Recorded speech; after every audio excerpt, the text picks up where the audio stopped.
Hello and welcome back to the Labyrinth of Grisaia. Now, you might think, why is this not the start of a mana story? Well, that is because that the Labyrinth of Grisaia also contains a number of short stories.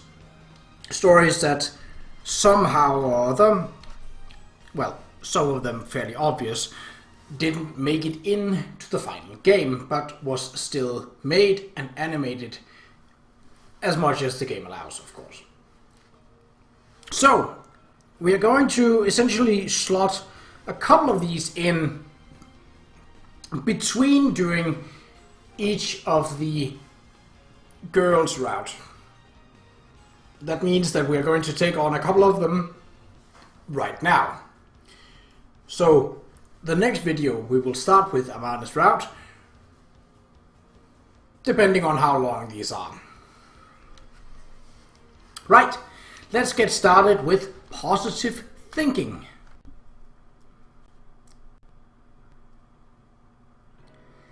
You still haven't gone to sleep? Yeah, I'm having a hard time getting myself to relax. How many times do I have to tell you? Don't move around pointlessly. Rest when it's time to rest and preserve your energy. When the time comes, you will have to move whether you like it or not. Yeah, I know you're right, but all these negative thoughts keep popping up into my head. I see. Well, alright then. I suppose we need to find some way to cheer you up a little. Unfortunately, we don't have any mood stabilizers. Unless you have a personal supply. Why the heck would I? You sound awfully disapproving. They're prescribed for issues as minor as stiff shoulders, you know. Really? I didn't know that. My shoulders are fine, though. In that case, I suppose there's only one option left. What's that? Sketches. Didn't you hear me? Sketches. What? Has anyone ever told you that that you're a bit slow in the uptake? Be thankful you've gotten through life unscathed so far. Well, I can't recall anyone calling me perceptive, I guess. I'm proposing that we perform sketches in order to cheer you up a little. Sketches? As in comedy sketches?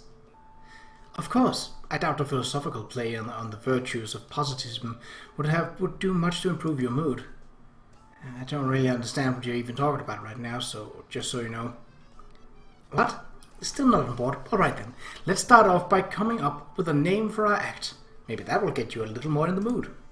Let's see. How does Qa'Rajh and Ama-chan tickle your fancy?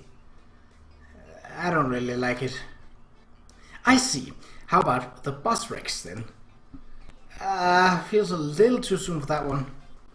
The value of salt? We'd have to do pretty surreal routines with a name like that. Amana and her pals.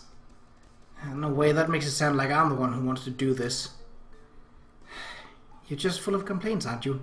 How about coming up with a suggestion of your own then? Let's just go with the first then. The first? What exactly? Oh, you know, Qa'Rajh and Ama-chan. It's settled then. You don't mind playing the dunce role, I assume? Yeah, I knew that was coming. Okay, let's start with the greeting. Hello everyone, Qa'Rajh here.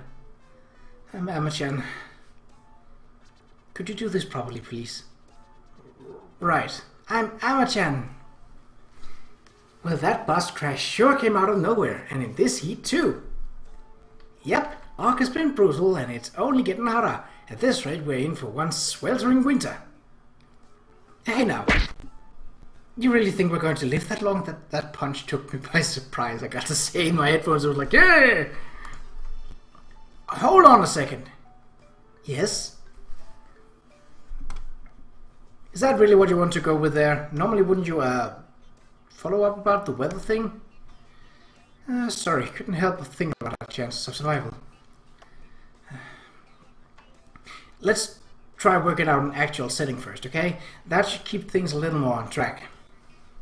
Alright then, how about a coffee shop? That strikes me as a fairly orthodox choice. Great, let's go with that. Skit time! Coffee shop. Clip clop, clip clop. Hey there, come on in. Oh, mind if I take this seat? Nice place you've got here. Thank you kindly. Here's the menu. Let's see. I'll have the pasta with meat sauce and an iced tea. Oh, and a millefeuille after the food, please. I'm terribly sorry, but we're actually a little short on ingredients at the moment. Oh, seriously? What do you have on hand then? Let's see, we got one dog. Okay, no, stop. Let's not go down that road either. Well, someone's just full of complaints. You'll never conquer the world as a comedian with that kind of attitude. That's fine by me. That wasn't really the idea. What? Didn't we swear to make the big time together? Not that I recall. Perhaps you're right. In any case, how does this theme strike you for the next try? Musician. Oh, now that sounds ambitious. Skit number 2. Here goes. Musician. Hey, let's blast through this recording session, guys. Hey there, we're ready for you. Okay, here goes. Hold on. Gotta stop for a second. We're picking up some noise. The heck? Such it down and do your job, man. Okay, let's try one more time. Go ahead. Dang, this is no good. This ain't just noise, it's somebody talking. Say what? Hold on. Are you picking up the sound of a ghost voice or something? Oof. Kesuki's scowl is... Nope, don't want to deal with that. Nope, not with a 10-foot pole, no. Or 20 foot for that one. Wanna take a little listen? Senpai. It's saying senpai! Is this the spirit of a student who killed herself after getting dumped by her beloved? Nah, it looks like Komori-san just collapsed in the back of the studio and started moaning to herself. Sorry about that. Senpai. Yeah! Okay, that's enough of this one. Cut! What? Again? Are you even taking this seriously? That was so out of the blue. Sure, but I mean... Also, I think you should probably get off, Komori-san, if you're capable of moving. Ah! When did I step on her? I'm so sorry, Komori-san. Senpai. Yeah, I'm not your senpai! Oh, it seems you're finally starting to cheer up a little. Ain't that lovely? Like hell I am! Hey, do you hear voices coming from down there? What, there? Your ears must be playing tricks on you. You think? I'm pretty sure I heard someone. Just forget about it. Let's get going. Okay, you be the straight man this time. Hit me with your snappiest comebacks. What the hell? They seem cheerful enough. Guess there's nothing to worry about. In this very way, a pair of bystanders who coincidentally stumbled across the scene of a disaster may well have wandered right off, never suspecting the severity of the situation. Or not. Alright, I've headed up to here with you. We're through, you hear? You hear me? Through! Thanks for watching, everyone!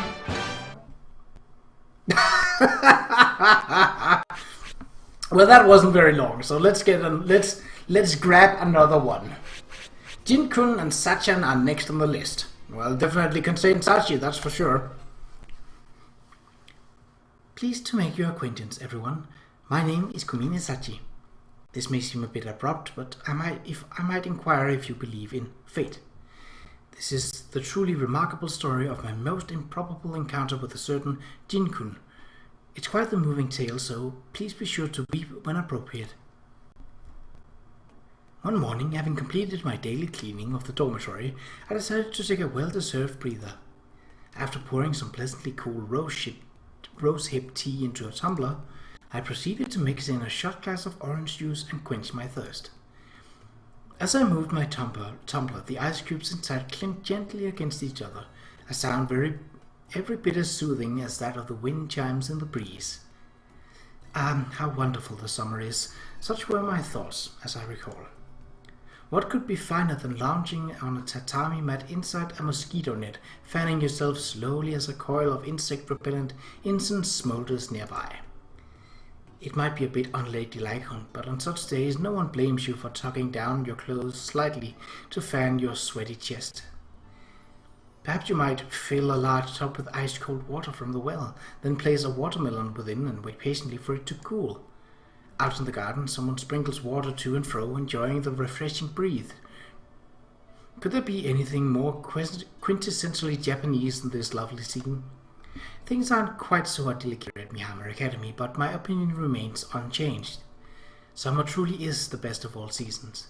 But on this particular summer morning, I happened to witness a fateful news report that would change the very course of my life. We have rather odd news item for you today. Especially early this morning, a live shark washed up on a local beach. A shark? I reached for the remote control and raised the volume, then glanced around the area to see if anyone was watching. It's not as if I was doing anything morally dubious, but this was a code shark situation. A certain degree of caution was surely warranted. Well, what happened to the shark? What's more, it's an enormous whale shark over 4 meters in length.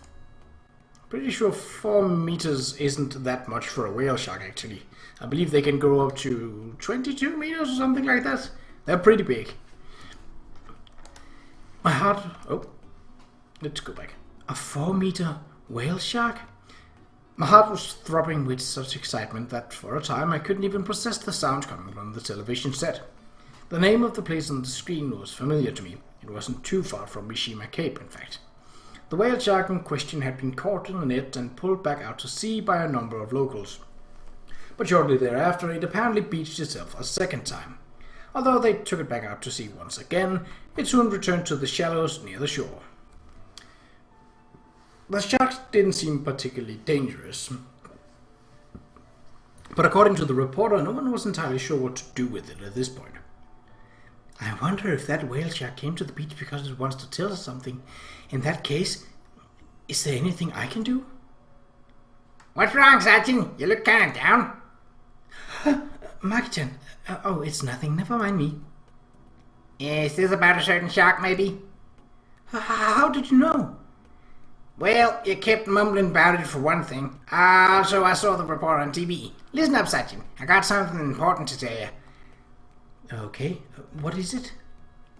It's often said that there's only 3 times in a man's life when he's allowed to cry. Huh?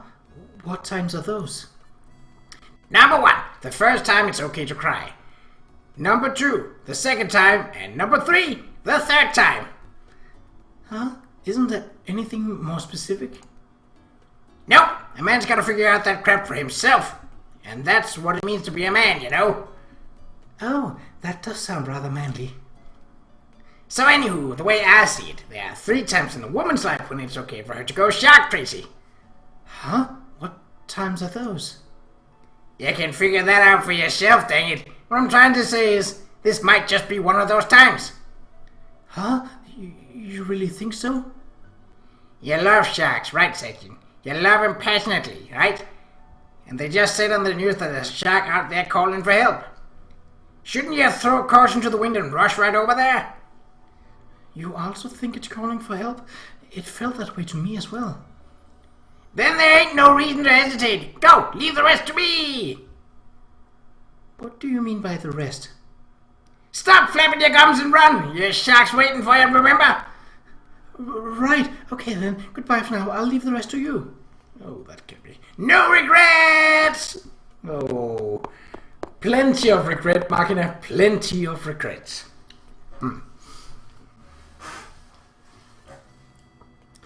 At Maki-chan's urging, I ran off in a state of dazed confusion. Just as she said, the whale shark on television had clearly been asking me for assistance.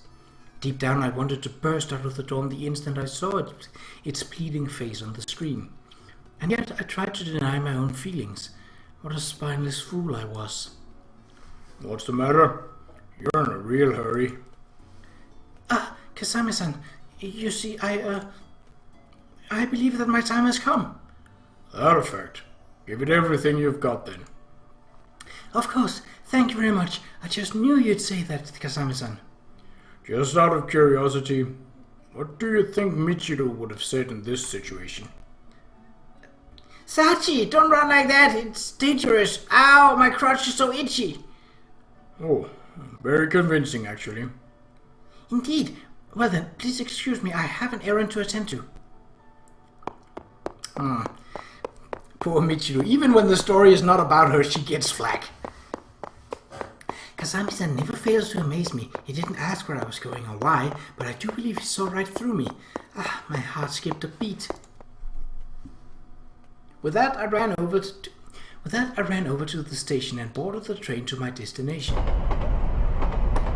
The breeze through the window is quite pleasant. Hello again, everyone. This is your friend Kumine Sachi. At present, I'm traveling by train to visit a certain shark. There are apparently numerous beaches in this region, so many of the people around me are tourist families. I've decided to take this opportunity to write a brief letter on this postcard for all of you at Mihamur Academy. A part of me does wonder if there's any point in doing so at this juncture. But such is my excitement at the prospect of meeting this shark, I find myself unable to do nothing at all. Incidentally, in an effort to stir myself into a state of even greater emotion, I'm currently listening to Johann Strauss II's Unter Donau und Blitz on my digital audio player. Even now, the fierce crashing of cymbals fills my heart with passion. Yours sincerely. Ow! Just as I was completing my postcard, the train pulled into the station where I would be disembarking. From here, I needed only to take a short bus ride out to the beach where my sharky friend awaited me. At long last, I've arrived. The journey had been agonizing, but now I stood on the beach where the whale shark had been sighted. After slipping a few breaths of mints into my mouth in preparation for the momentous meeting that was about to occur, I called out to a kind-looking old man who was standing nearby. Pardon me, I've heard there's a shark in this area? Yeah, it's over that way. Damn thing scared off all the tourists, you know. That away, is it? Thank you very much. Don't let it gobble you up, missy. The man's words filled me with righteous indignation. The whale shark is an exceptionally mild-mannered species from which we have nothing to fear. In fact, human beings are far more frightening than any such creature. Our emotions drive us to acts of cruelty and prejudice.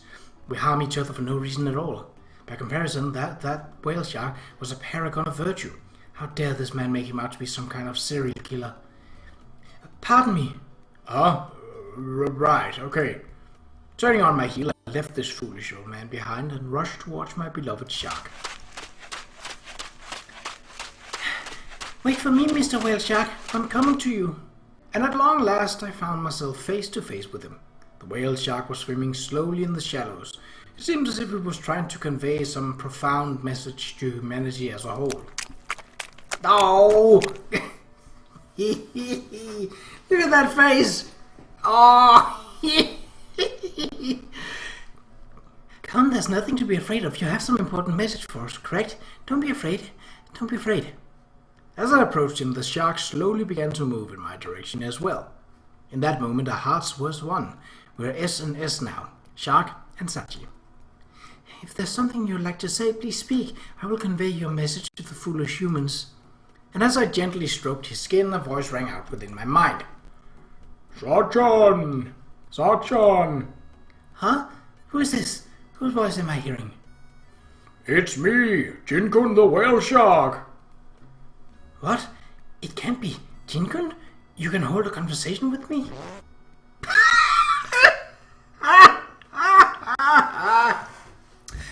Just as this thought ran through my mind, I found myself being eaten. What? Why, Mr. Shark? Why? Oh. A moment later, he spat me out. Oh, I see. You were just a little scared, right? It's okay. There's nothing to be afraid of. I reached out and gently touched Jinkun's back. Once again, I heard his voice in my mind. Sachan, listen to me. Humanity is on the verge of destruction. What? Is that truly so? But what can I do to... Suddenly, I was eaten again. Oh, Jin-kun, what? Hey. Goodness, Jin-kun, it's so soft inside you, even so.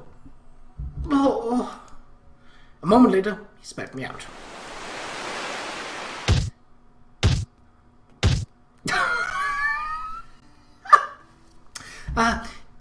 Jin-kun, mind explaining yourself? Hey, say something. From a third-party perspective, it might have appeared that I was now lightly kicking the shark. However, this was merely an expression of my affection. Yes, an affectionate inquiry as to his exact reason for swallowing me. Hey, you okay there? That thing keeps biting you.